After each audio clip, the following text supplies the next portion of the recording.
Hey, it's Brandon Laws. Welcome to Transform Your Workplace. This episode is brought to you by Xenium HR. Xenium is supporting small and medium-sized organizations for their HR and payroll needs. Learn more about Xenium and the HR plus payroll model at xeniumhr.com. Given the pandemic, many organizations have shifted a lot of their internal and external meetings to being virtual. And many of us didn't have those skill sets before the pandemic started. So I brought on Lauren Sergy. She's the author of Unmute, How to Master Virtual Meetings and Reclaim Your Sanity. I brought her on to give us some tips on how to facilitate meetings better, what kind of technology setup we need to be clear in our communication and have a good video feed and audio feed, and how to engage people and make sure they feel included and part of the meeting. Overall, we need to have better meetings, especially if we're going to stick to this virtual stuff. So enjoy the episode. Let me know what you think about this. Reach out to me on LinkedIn, Twitter, Instagram, any of those places. I would love to connect with you and even hear from you. Enjoy the episode. Talk to you next week.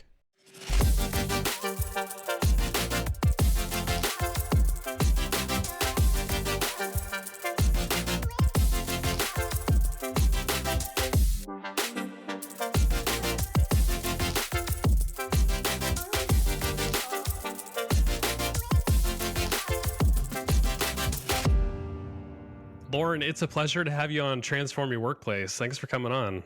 I'm excited to be here, Brandon.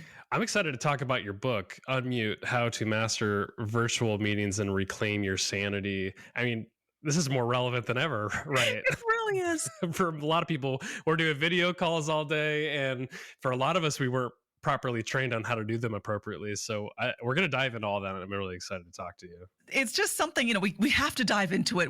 Most people were forced to dive into it with absolutely no preparation. And, as far as the notion of not having the training goes, it's over the past few months, certainly more over the past 5 months than at any other point, ever since everyone went to virtual, people have just been contacting me saying, our meetings still suck. We're more stressed than ever. Why isn't this getting better? And I'm like, because no one came out of the womb understanding how to deal with this medium. Exactly. It's not intuitive.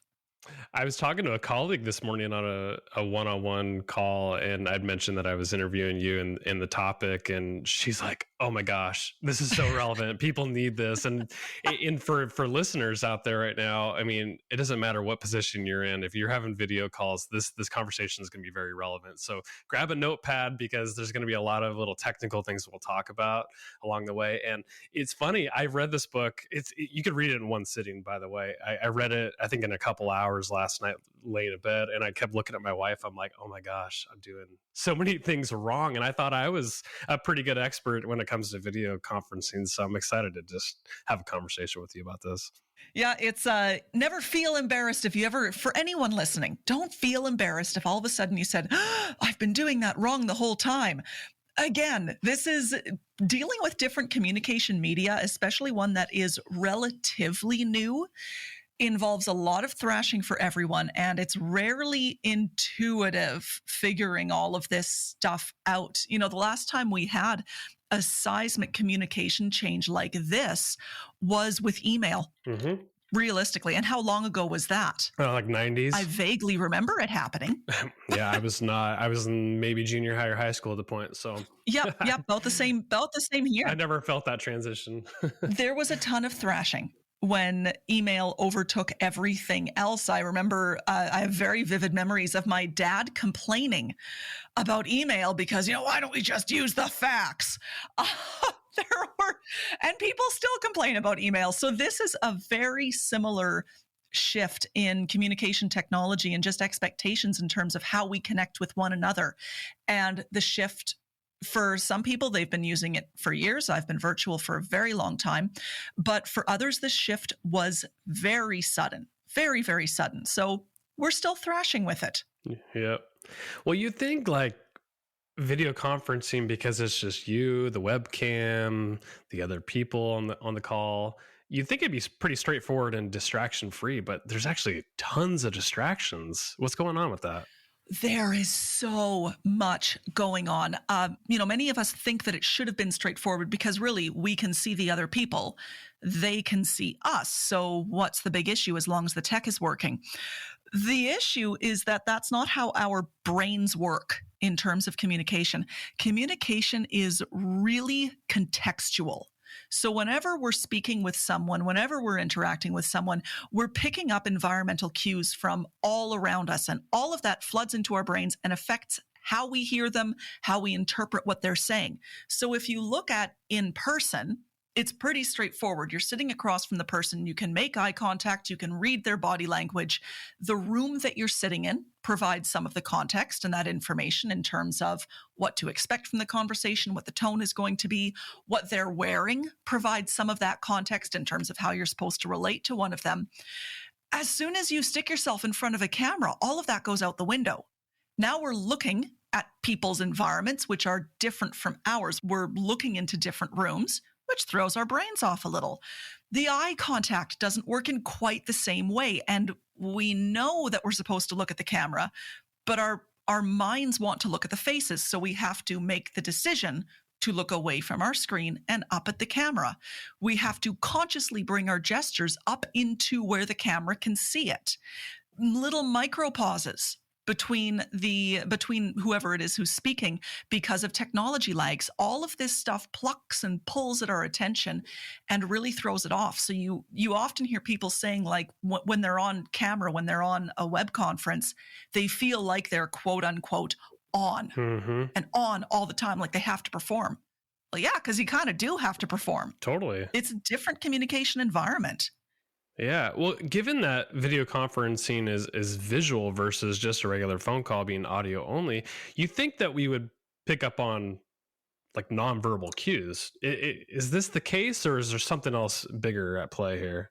There's something a little bit bigger. It is more difficult for us to see those nonverbal cues when we're on camera. That comes from things like the framing of the picture, the angle at which your camera is at. Yes, camera angles are a big deal.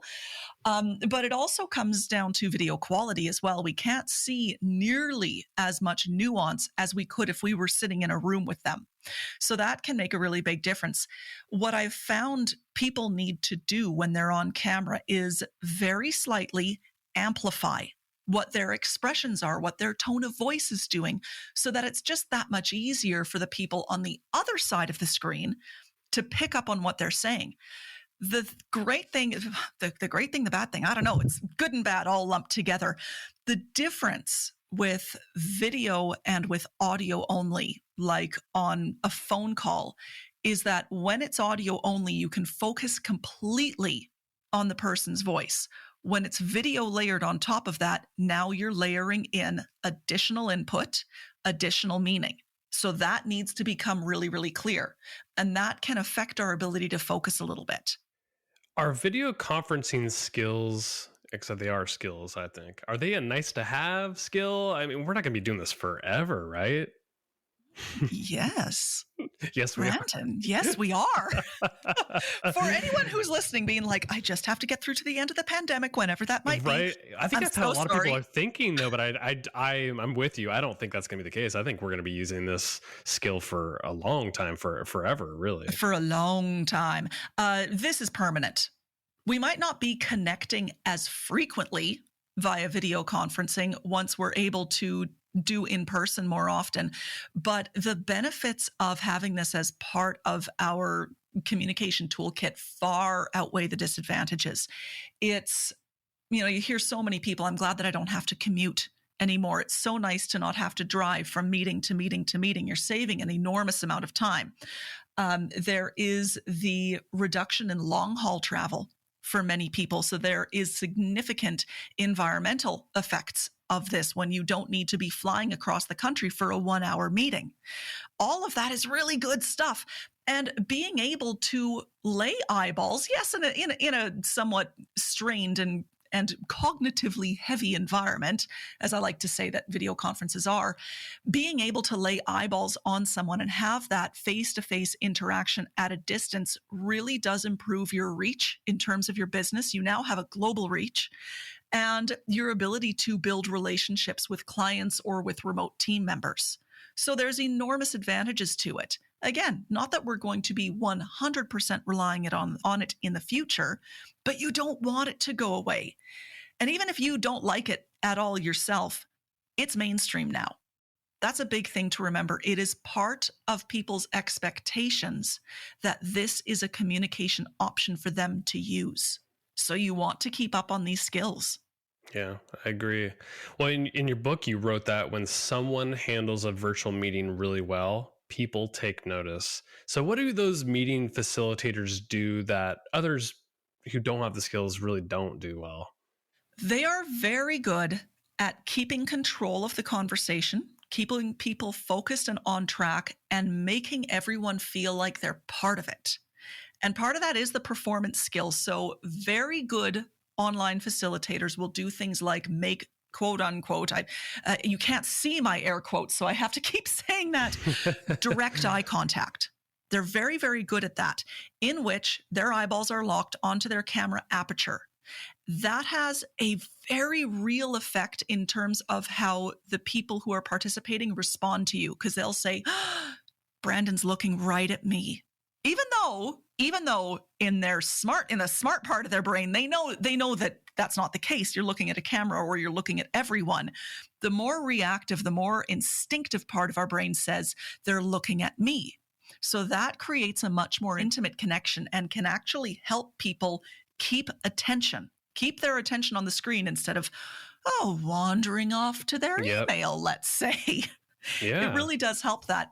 They're also very good at cueing people as to when they should speak.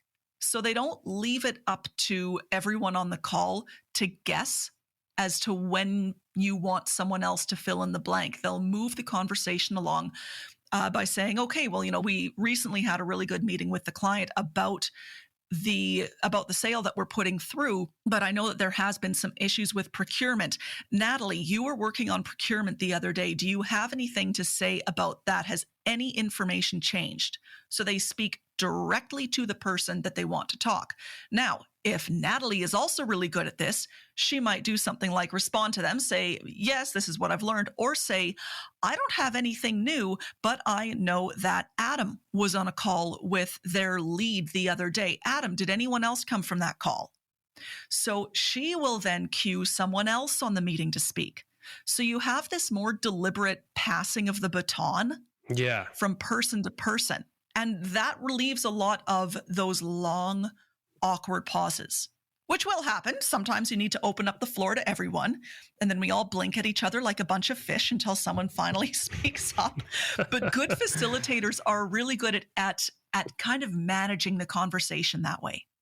Yeah. With good facilitation, are they using some of these really fancy tools that some of these apps have, Microsoft Teams or Zoom or whatever, like polls, breakout rooms, whiteboards? I mean, are you a fan of those? And the second part of that, with facilitation, are they using these tools if they're really good? I prefer very simple tools, if any. I'm kind of a minimalist when it comes to using the bells and the whistles with the interactions, just as I'm a bit of a minimalist with in-person. I don't like things like those little clicker polling apps and Kahoot. Well, they're distractions. They're distractions and Kahoot and whatnot. And what's happening then is that you are hoping that yet one more piece of tech that has to integrate with everything else works the way it's supposed to.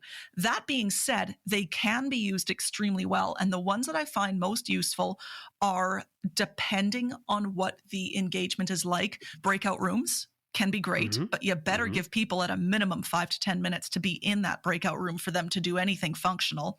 And polling. Simple polls. You can throw a question out to the audience, they fill something in, and then that gives you something to actively respond to.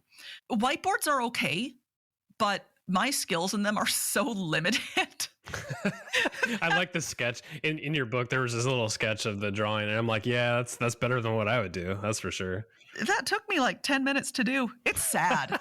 It's just sad.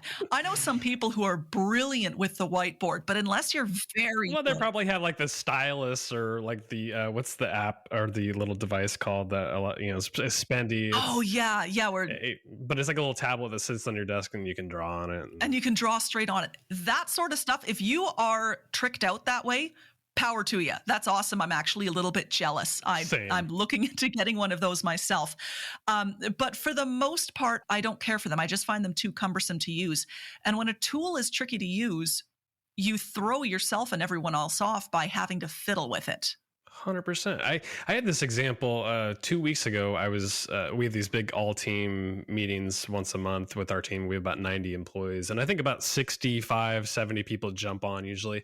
And I'm facilitating this meeting, and I'm trying to launch a breakout room at the beginning of the meeting to do like a little exercise. And as people are coming in, they're like silent because they're muted, and they can see me like wasting several minutes trying to manually develop the breakout rooms. And I'm like, why am I even doing this? What a waste of time. And it's awkward, and people probably think I'm an idiot. So I'm with you. Some of these tools they're too cumbersome and sometimes don't make sense. Yeah. And I think the trap that we've fallen into in terms of the tools is, you'll see this in in-person speaking as well, is that organizers will say, how are you planning on engaging people? What tools of engagement are you going to use? And then, of course, we automatically think, oh, tools, yes. Gizmos, gadgets, apps. You create engagement by creating something that is engaging, and by learning how to be on camera in a manner that makes people want to watch you. So it's much more about how you signal your interest to the audience than what tools you're going to use. Because a boring poll, or a poll that has nothing to do with your content, which I see a lot of, incidentally. Let's find out where everyone's from. Oh, I don't care where everyone is right now. Just get to the stuff. A poll like that doesn't have any reasonable place in your content is pointless, and it turns people off. But if the poll is relevant and it gives you something really good to respond to, then use it. One of my favorite polls is in my presentations about virtual meetings. I will ask audience members to estimate how many hours a week they spend in virtual. And I've got a range from 0 to 5, 6 to 15, and so on. That is a fantastic poll because invariably it's way too much. And when people see that number pop on the screen after I close the poll, you can almost hear them go, at the end, and I have something really good to respond to. So that is a very engaging poll. But what's your favorite pet is not. So if the tool makes sense for your content, use it. Otherwise, don't.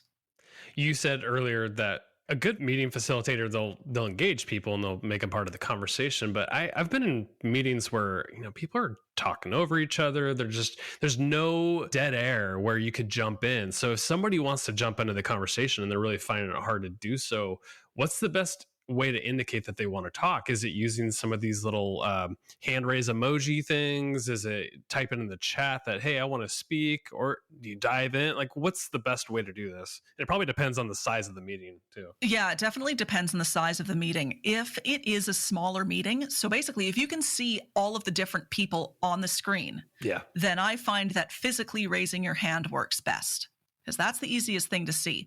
Now, of course, that necessitates everyone having their cameras on. So this is where we actually need to get in a little bit into virtual meeting etiquette. So one of the first things to establish is, does everyone have their cameras on, or is it only the active speaker who has their cameras on, or is everyone's cameras off?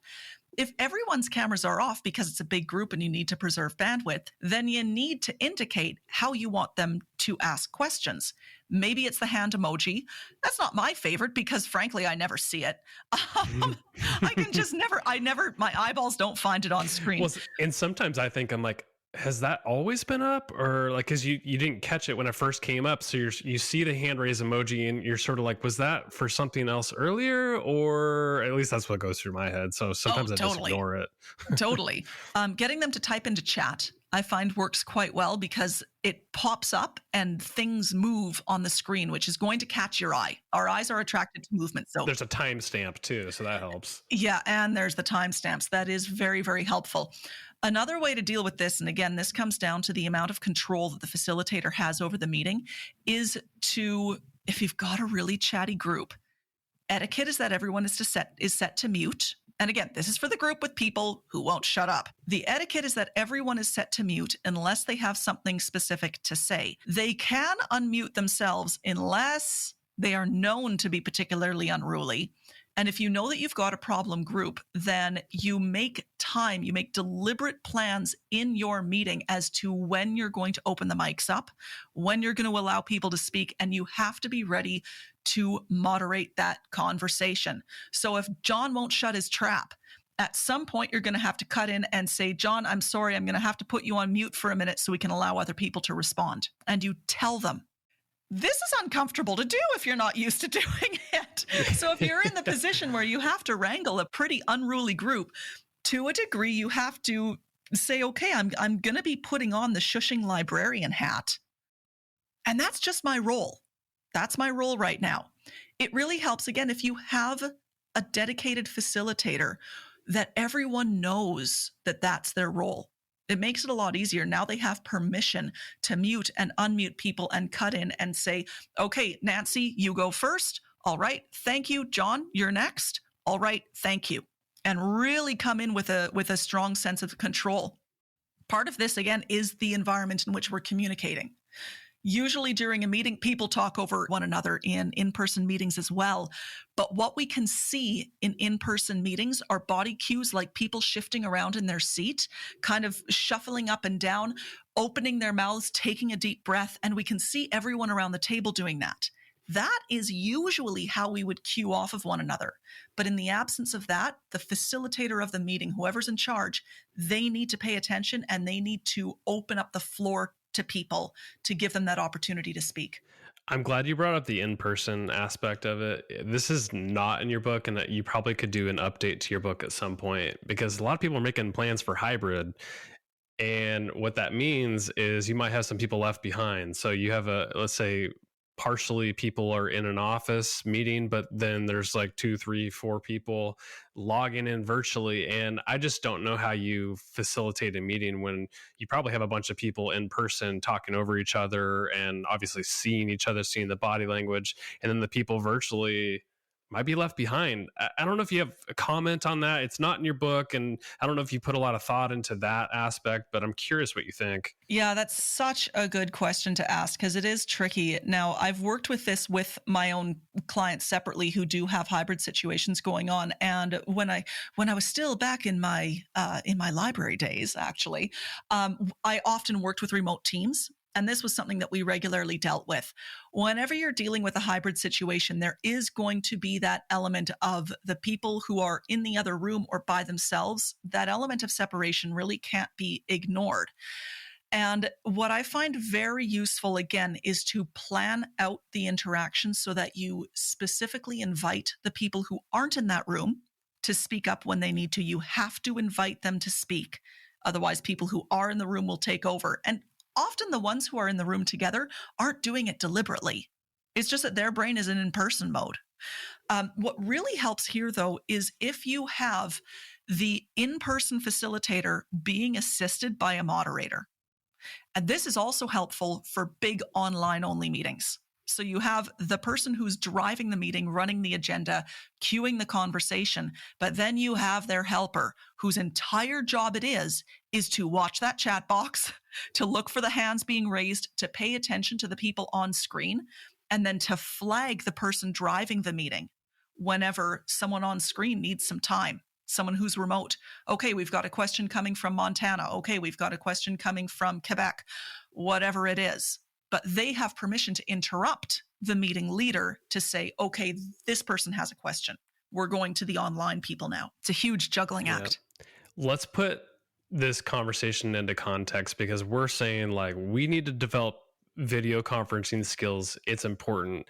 I was shocked by, I don't know if it was research or just a general amount of time that people are spending on video calls, but give us that data point. How much time in general are people spending throughout their day on video calls? It's disgusting. It's horrible.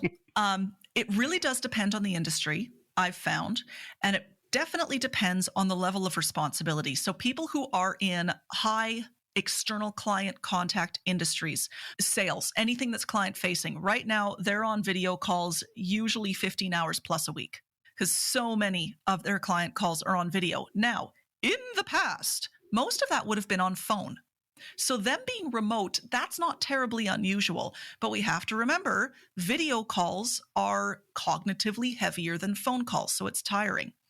As we go up the ladder, it is not uncommon for senior leaders and executives that I work with reporting that they are spending 25 to 30 plus hours a week in virtual meetings. That's insane. Yeah, that's disgusting. It's horrible. It is absolutely horrible. And that often means that they're then running out of time to do their actual work. It's the classic too many meetings situation. So they're working later, they're working longer to try to catch up on the thinking work that they need to do as well. Do you have any tips on like how to reduce meetings or even cadence or scheduling? I know you have some thoughts on all this because that stuff is in your book. Yeah, there's a lot of strategies you can use. And I'm going to preface this by saying that you do always need a modicum of flexibility because stuff is going to come up. But what you want are basically rules of thumbs or norms of behavior that you always use except in exceptional circumstances, and define exceptional circumstances closely.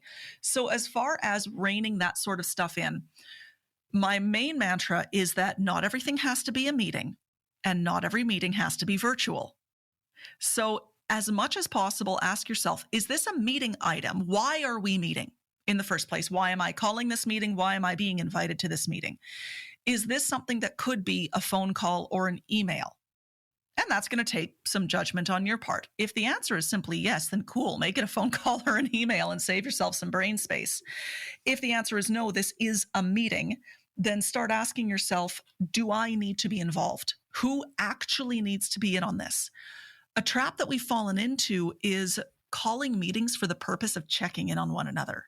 I was like, do people know I'm working? Do I know they're working? I know. We're going to create a virtual meeting so we can all lock eyeballs on one another and see each other working. And, that's not always a good thing. So people who should be in a meeting are those who can take action or make decisions on the stuff that is being discussed. Occasionally, there will be someone who is there to, say, record the meeting proceedings. That's just fine. Or you might have someone that genuinely needs to be there as an observer, but that's pretty rare. So if you are not in a position where you can take actions or make decisions, turn the meeting down. Or if you know that no action or decision is going to be made, don't call the meeting. That's probably a report that you have to write and send to people that way. So that's one way that you can start winnowing back those meetings. I really like to put firm boundaries on how many meetings a week I accept and when I accept them. So some people are good with spending hours on virtual meetings a day for 1 or 2 days a week. They're the sprinters. And then they want a couple of days where they are off camera. That's when they recuperate. That's when they do some deeper work, voice only. That is great. I myself am a sprinter because, frankly, it reduces the amount of time that I spend getting ready for the video calls. I don't have to put on makeup as often. So if that's what works for you, then great. Designate a couple days during the week where that is when you accept all of your calls. If, however, you find that exhausting, start paying attention to what you can tolerate during the day. And it could be that you like to put all of your calls in the morning and none in the afternoon or vice versa, but you'll do that 5 days a week. Great. Then that becomes your default mode of when you are willing to accept those kinds of meetings. So whatever your rhythm might be, you're going to need to pay attention to your energy levels over a couple of weeks to really figure this out. But whatever your rhythm for that might be, put that into your calendar and then start ruthlessly blocking off all of the other time. I call those blackout periods. Yep. Those are periods when you do not accept meetings, or at least don't accept virtual meetings. And you really have to defend that space. Now, again, it's not always going to be possible. But when you do schedule something in a blackout period, that should be the exception, not the rule. It takes discipline to do this. Tools that can work against you in terms of blackout sessions, and this is very much for the people who do most of their own scheduling, are apps like Calendly. I was just about to say that. They look great on the surface, but they open you up to too many meeting opportunities. So unless you upgrade your Calendly to one of the fancy paid versions where you can say, I only do these times, then I would avoid using it. I would actually create meetings through email instead of through an automatic app. If you have someone else who is scheduling your stuff, let them know what your schedule is. Make sure that it's visible in your shared calendar so that other people can abide to that. Now, if you're in an organization, I strongly encourage organizations to have company-wide or at least team-wide blackout periods. So these are the days when we do video calls internally, usually. These are the days that we don't. So everyone is working off the same page. And some organizations that I've worked with, they will create one day a week where there are no video calls. And it's basically the new casual Friday. Stay in your jammies. No one will see you. It's fine. But everyone behaves that way. And when you have that kind of consistency, it becomes much easier to protect those off-camera times. I use, our organization uses Office 365, and there's a nice feature in there that I turned on, and it's called focus times, and it'll like analyze my calendar, and it'll actually place, I don't know, I think there's like 4 to 5, I think it's like every day, every weekday, it'll throw a focus time on my calendar based on just my existing calendar, and it'll do it weeks in advance. So that way, if I'm good about it, I'll honor that time. And also it's blocked off from my calendar so people can't even schedule anything. I do have a Calendly account, and it's backfired on me in the past where somebody schedules something and I'm like, I really didn't want to use that time. But now that the focus time is already thrown on there, it syncs with my Calendly, and then people can't abuse me. It's great. Yeah, if you can get the apps syncing together that way, that is fantastic. As long as you can make the tool work for you. The fact that 365 will create that focus time is a really beautiful thing. Another great tool, one that I've actually found extremely useful, not a tool, it's more of a discipline, of a habit, is to set up transition times between your meetings. Because we tend to run our meetings back to back, one into another, and you don't even have time to like get up and pee, quite frankly. It's habit because it's so easy to bounce from meeting to meeting that way. So if you look back to in person, we used to have more time in between because we needed to move rooms. We needed to go get more supplies, drive to another location. And those little breaks helped us mentally close down the books on one meeting and open up the mental books on the other. Even if it was a 90-second sprint down the hall, that still helped. We don't have those boundaries when we're relying too heavily on virtual meetings. So transition times are 30-minute blocks of time in between your virtual meetings where you can create that space. You will often hear people say, oh, we only schedule meetings for 45 or 50 minutes. And Brendan, do you want to take a stab at what they almost invariably tell me in the next breath? I couldn't even guess. What do they say? But the meetings tend to run a little over that, though. Like, of course they do. Because we think of our time not in 50-minute chunks or in 45-minute chunks, but usually in hour and half-hour chunks. That's how they appear default in our calendar. That's true, yeah. That's where our brains are at. So if you give yourself a 50-minute meeting, you're going to fill it up to that hour. Almost guaranteed. Very unusual that it doesn't happen. But half an hour appears as a really nice little chunk in your calendar, which makes it easier to protect. And then after the one meeting closes down, you can send your follow-up emails, you can make your notes, you can send out your invitations to the next meeting, whatever it is you have to do. Then you still have time to go take care of yourself, stretch your legs, grab a fresh coffee, whatever, and sit down at your computer and open up all the documents you need, get your brain going for the next meeting. So each meeting becomes more productive with this half-hour space of time in between them. It also creates a natural limit on how many meetings you can stick in a single day. Because now, even if you're working a typical 8-hour day, if you have back-to-back-to-back meetings, a good 3 hours is going to be taken up with transition times. So you've now built in more breathing room. Let's spend the last few minutes that we have together talking about the tech setup. So for listeners, grab a notepad. We'll talk about some of the technical aspects to making a really good video call. So equipment wise, what are the must-haves, like non-negotiables that you really need to have in terms of a good video call? First non-negotiable is that you need enough light. And everyone listening, you thought I was going to say camera, didn't you? I knew that you were going to say lighting because I read your book, and I also know that good lighting is really important. So good lighting increases any camera's ability to perform for you. So if your camera image is super, super grainy, if you can't get a decent image going, which is distracting for you and the other people on the call, you probably need either more light or better directed light. If you look like a ghost, which is what I tend to do, I'm very pale, then you need the light to be kind of less direct, less in your face. So find some blinds, find some shades, throw those over your lamps. But what I find most people benefit from are 2 additional table lamps. Simple table lamps will do it, placed on either side of your monitor, 30-degree angles to your face. And that's going to give you really nice, even lighting that will help your camera work better. So the lighting is in place. The next thing I recommend, if you're looking at spending a little bit of money, and it really is just a little bit, is to upgrade your camera. My favorite, which I tout in the book and in my resources section, is the Logitech C920. That's what I have. That's what you have. I've upgraded very slightly to the C922, which apparently has faster frames per second. But honestly, for the most part, you're not going to notice a difference. Logitech C920, there's a few reasons. It has really good quality picture. It is very easy to use, and it actually has a really good external microphone on it too. So even if you don't want to upgrade your mic, it's pretty decent. It'll do a good job. Those are the 2 must-haves. The next become your audio, which is either investing in a decent external USB microphone. I use an ATR 2100. Again, it's simple, it's easy, you plug it in and it's good to go.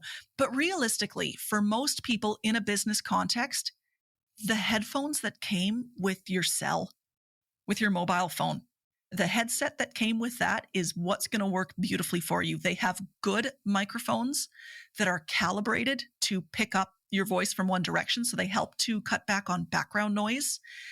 It will prevent any kind of echo because the sound is being piped directly into your ears, so your microphone won't pick it up.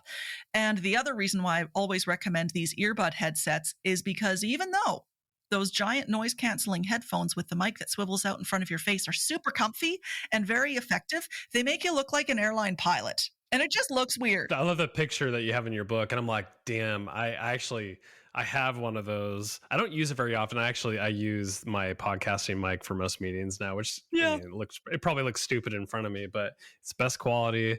And then I use earbuds for headphones. But yeah, the airline pilot, that is a real thing. It does look silly.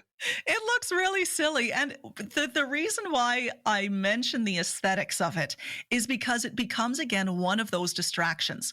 What you want to do on camera is kind of look as normal as you possibly can, as if you were sitting across the table from someone. And you wouldn't be looking at them wearing those massive headphones. You wouldn't be looking at them wearing little cell phone earbuds either, but it's a little less distracting. So it helps to keep the interaction feeling more natural. Let's talk about attire. You wrote that everything people see on camera carries a message. So does this mean I shouldn't be wearing a hat and a hoodie to video calls? Oh, man. So attire, the rules of attire depend entirely on who you're meeting with and the context of the meeting. So if you are with a close-knit team who has seen you at your absolute worst at 2:00 in the morning during crunch time, they've got your back, they've proofread or backed you up on some terrible emails that you sent out, these are your workmates, then you know what? Show up in the hoodie, show up in the t-shirt. That's fine. They're used to seeing you. But if you are speaking to a client, if you're speaking to people that you need to send a very specific professional message to, then you want to dress accordingly. Definitely up your game if you are speaking up the ladder in your organization.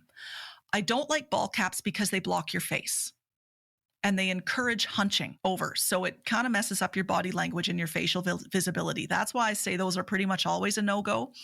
But aside from that, think of how you would dress if you were usually seeing these people and then dress like that. It's not complicated. Well, since the camera is really picking up the top part of us, we don't have to wear nice pants, right? Wear pants. Wear pants. Yeah. Wear pants. Put the pants on. The example you use, I think, is like a CNBC interview or something where a guy wasn't wearing pants and his frame actually captured like part of his leg, and you're like, oh, okay, I'm never gonna make that mistake. Well, for one, I always wear pants, but for people who maybe are considering, it's not going to be shown, just wear pants. Just wear pants. I completely hear you. Almost every day before, if I've got a day full of meetings, almost every time, part of my voice says, Lauren, they won't see your legs.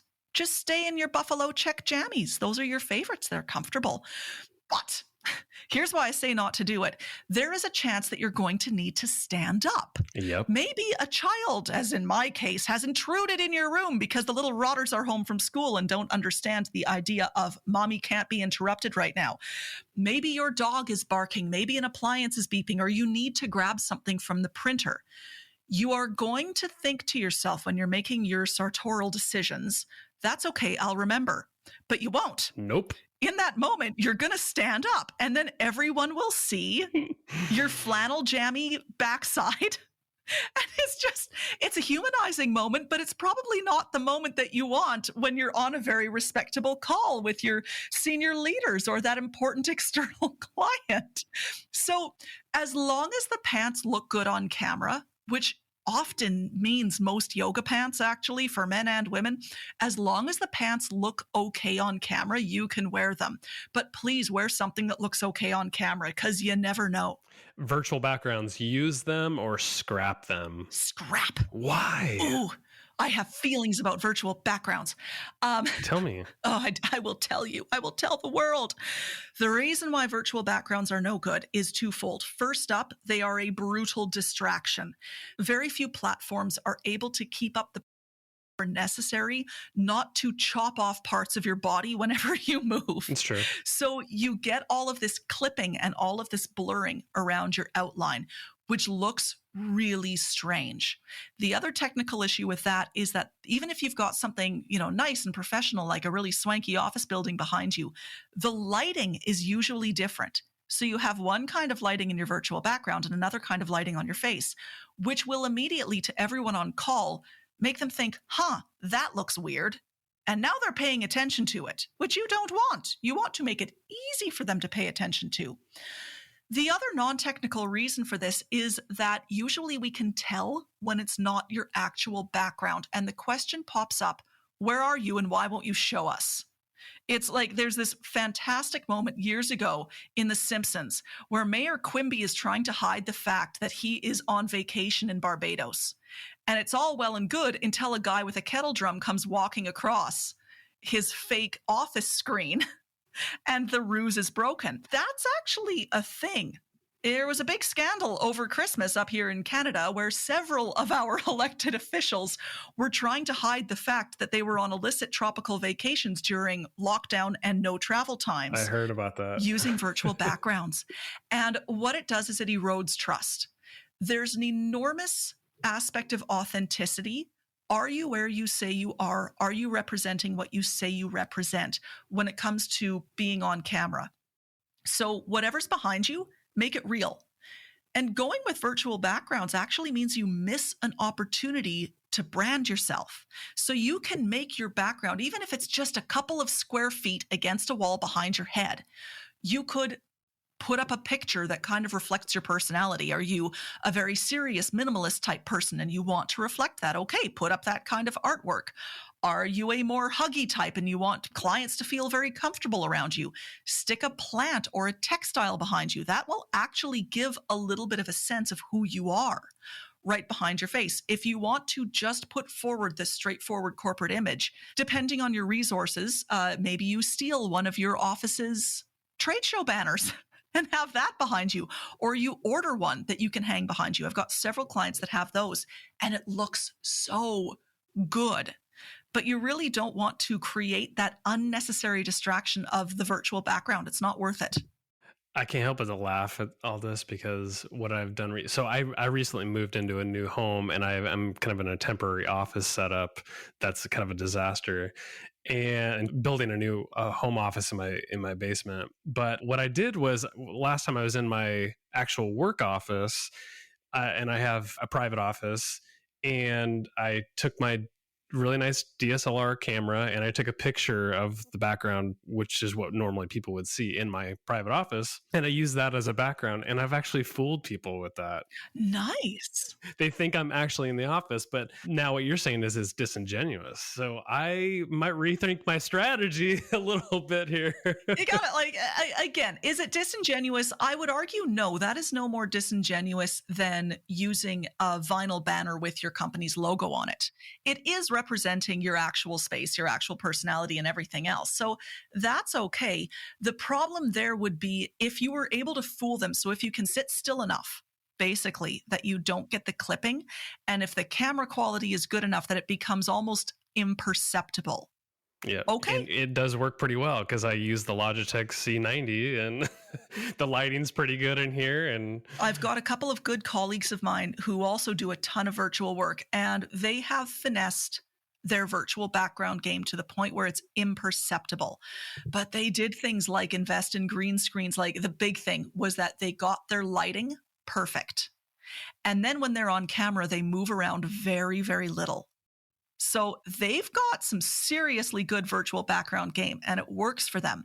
What I find for your average person who just needs to look good on camera is it's actually more trouble than it's worth. yeah, I agree with you.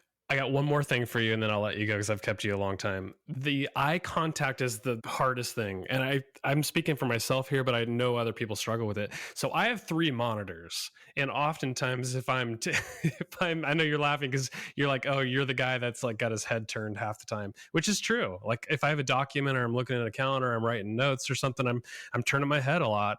And sometimes I'm paying attention to the fact that I probably need to be staring at the camera. So that way there's like eye contact with people that are looking directly at the screen. But what tips do you have for people who struggle like I do about making eye contact with people?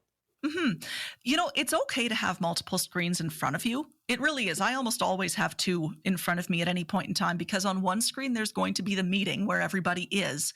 And on the other screen, there's the documents that you need to refer to. Very, very normal. With the eye contact, you want to think about, this is kind of next level eye contact. We do it to signal that we're paying attention. So if you want people to feel like you are speaking to them, look at the camera while you're talking. If you want people to feel like you are really paying attention, like you are listening deeply, that's a time when you want to also be making deliberate eye contact with the camera, which is weird. It's like, I'm listening to you so hard, but I'm not actually looking at you, but you think that I'm looking at you, and that's what counts. And again, it's this weird psychological game that we kind of have to play in this environment. Now, this isn't to say that you can't ever look away, because you're going to want to check in on the screen and look at their faces every now and then. And that's normal. You're also going to need to look at your documents, and that is normal. We don't stare at each other relentlessly when we're in person either. Like, you want to make someone feel super uncomfortable, never look away. Like, never look away while you're talking. They'll get pretty nervous there. Mm-hmm. But with virtual, it's a matter of kind of balancing out how often you look at the camera and how often you allow yourself to deliberately look away. So if I was to put a really rough number, I would say that when I'm speaking, 70% of the time I'm on camera. I'm looking directly at the camera lens. 30% of the time I'm looking elsewhere. But if I need to go off camera and really be paying attention to a document or looking something up, I'll tell people. Oh, that's a good idea. Yeah. Yeah, you just tell them, I have my document open right over here. Let me have a look at that. And now they know that whenever you're looking away, you're looking at their document because you told them. Even if you're checking your email surreptitiously, they'll still think you're looking at your document. Shh, you didn't hear that here. But that's one of the ways that you can make people feel like you're still paying attention, even if you have to turn your face. Just tell them what you're doing. Then look at the thing, find the information that you need, and look back at the camera afterwards. So it's a balancing act. Yeah, that section of the book, admittedly, I had my heart skipped a few beats, I think, because I was just like, dang it, I do not do this well. Now I have awareness around it, so I will do better next time. So I appreciate you for that. First, there's awareness. Yeah. It's awareness first. Make it easy for your eyeballs to find the lens. One of the nice things about the C920 is that it has 2 blue lights around either side of the camera, which makes it easy to catch the eye. But if you have one of those little cameras that's embedded in a sea of black laptop frame, tape a bullseye over it. I know it's silly, but it works. Make it easy for your eyes to find the camera. And this is the sort of awareness and then deliberate repetition. So before you get that's what turns it into a habit. Before you sit down in your meeting, let your eyes find the camera and then remind yourself, in this meeting, I'm going to look at the camera as much as possible. And then every time you look away or you forget, that's okay. Come back to the camera.